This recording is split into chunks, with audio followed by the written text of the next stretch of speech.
May gabi guys. Kana karon diri guys, alas 6, apit na alas 8 pero hayag pa sa gawas. Kuan. Ana pa sila na homesick pa daw ko. Kaya di man daw ko sige gawas. Pero di ba ako laga no. Ang ako dili ko anad ko og kanang kuan.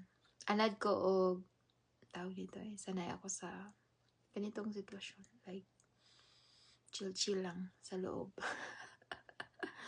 Wala pa akong guys, ganang lumabas. Ang asa ko na guys, kanang murag tawag murag na sa change sa time, yung ang tulog ba? Change ang tulog kasi 'di ba araw ngayon sa Pilipinas or sa Hong Kong. Hong Kong and Philippines is this. Parehas na sila og kuan, oras og adlaw.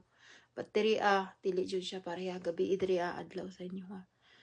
Unya dako kay akong kwarto kana nang murag kuan ka siya kanang open kayo ba, and then it's too big, and then sanay ka sa maliit sa Pilipinas wa kay kwarto, sa Hong Kong na kay kwarto pero gamay kayo. So drea pagabuti mo drea dako kay kag kwarto, dako kay kag CR, dako nang dako tanan nga nang murag narong murag kuha pa ning kwarto ni mura maligdi ako ang kwarto nga ana gud.